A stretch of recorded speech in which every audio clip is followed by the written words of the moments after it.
Assalamualaikum warahmatullahi wabarakatuh.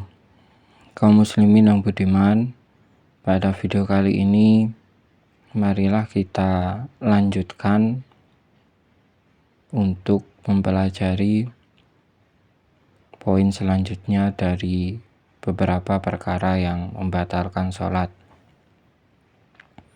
Bismillahirrahmanirrahim. Mari langsung saja kita mulai. Asalisu al-aklu. Yang ketiga perkara yang membatalkan salat adalah makan. Wafihi tafsilun. Untuk makan ini diperinci sebagai berikut. Al-awalu iza kana katsiron yubtilu mutlaqon. Sawaun akana sahwan am amdan. Yang pertama, jika yang dimakan termasuk kategori banyak, maka membatalkan sholat secara mutlak. Artinya entah disengaja atau tidak. Asani iza kana qalilan la yubtilu illa iza ta'ammadahu. Yang kedua, jika makanan yang dimakan tersebut masuk dalam kategori sedikit, maka tidak membatalkan sholat. Maka hal itu tidak membatalkan sholat kecuali jika disengaja. Di sini ada keterangan tambahan, kharaja bihi an-nasi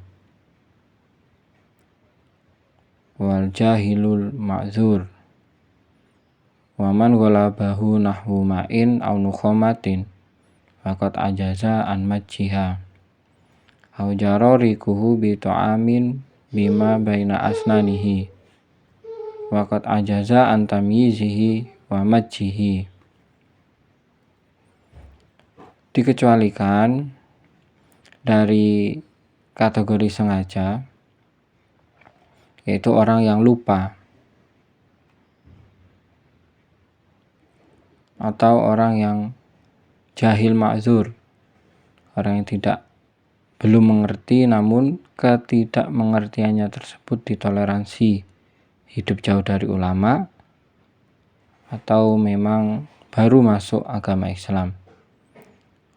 Berikutnya, orang yang terlanjur meminum air atau terlanjur menelan air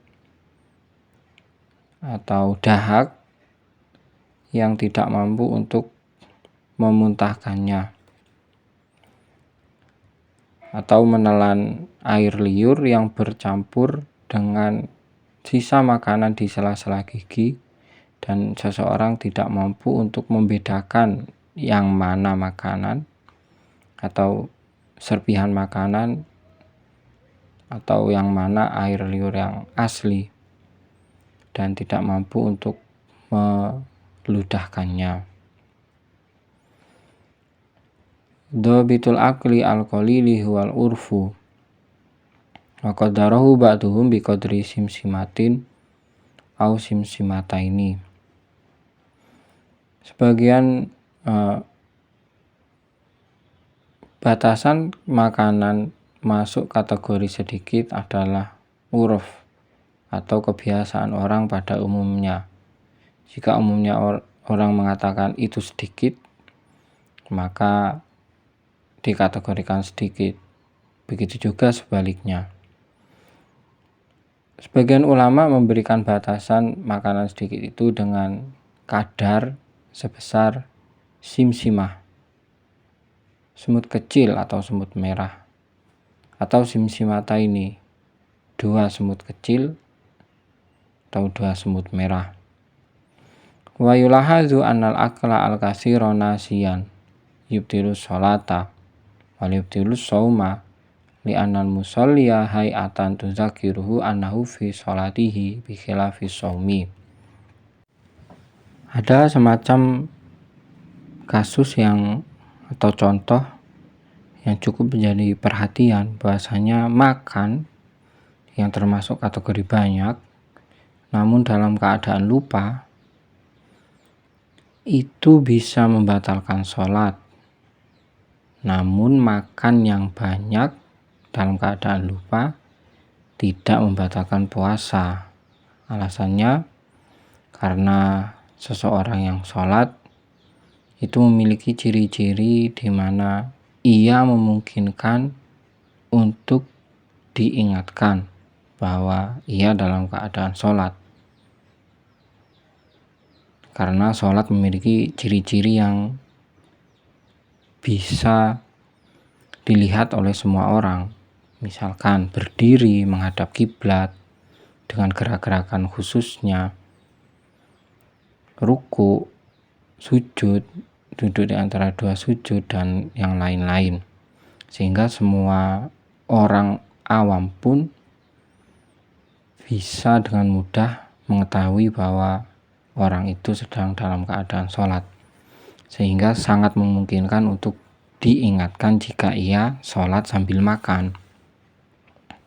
Berbeda dengan puasa, karena saat berpuasa tidak ada yang tahu dan tidak bisa dibedakan dengan sesuatu yang bisa dilihat. Karena orang puasa layaknya orang biasa, tidak memiliki ciri-ciri tertentu.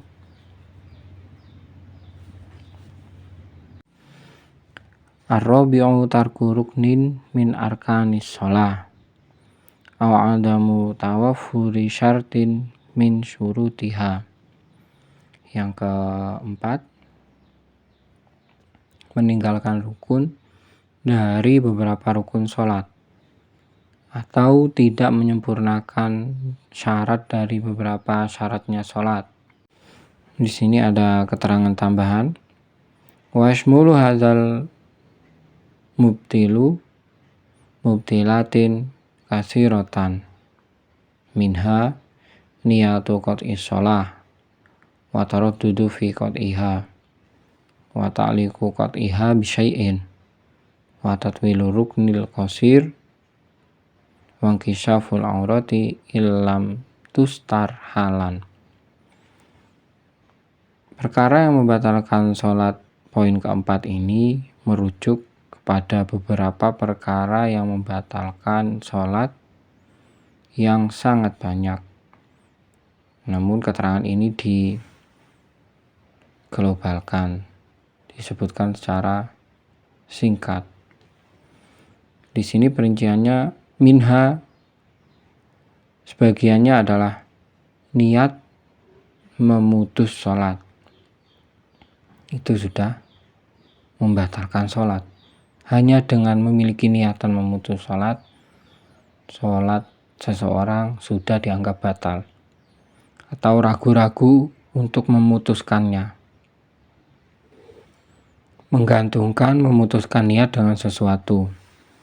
Semisal seseorang sholat, dalam hatinya terbersit, jika ayahku datang maka aku akan membatalkan sholat. Seketika itu sholatnya langsung batal. Menggantungkan memutus sholat dengan sesuatu, atau menambah durasi rukun yang seharusnya dipendekkan atau singkat menjadi sangat panjang atau lama. Semisal i'tidal terlalu lama atau duduk di antara dua sujud terlalu lama.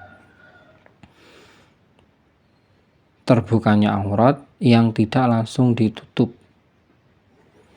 Wa wuqu'un najasati illam tulqa halan min ghairi hamlin. Kejatuhan najis jika tidak langsung dibuang seketika tanpa memegangnya. Semisal di baju kejatuhan najis yang sudah kering, kotoran yang sudah kering, jika tidak langsung dibuang tanpa memegangnya, artinya memegang bajunya yang dikibaskan, maka sholatnya bisa menjadi batal jika tidak langsung dibuang. Wal hudusu binau'ihi, wal hadasu binau'ihi, terjadi hadas buang angin dan sebagainya. Wal inhirafu anil kiblati, berpaling dari kiblat. Watarku ruknin amdan fi'lian au qolian, meninggalkan rukun dari beberapa rukun dengan sengaja, entah itu rukun fi'li, rukun gerakan, au qolian atau rukun qauli, ucapan. Wa kadzalikal ikhlalu bi ahadi syurutil arkan, begitu juga merujuk kepada keadaan di mana seseorang tidak melengkapi syarat dari masing-masing rukun, karena dari masing-masing rukun itu mempunyai beberapa syarat yang harus dipenuhi untuk agar rukun itu menjadi sah. Contohnya yang tidak memenuhi syarat dari beberapa rukun, ka'adamil inhina ilmujzi'i fir ruku', kurang menunduk saat ruku'.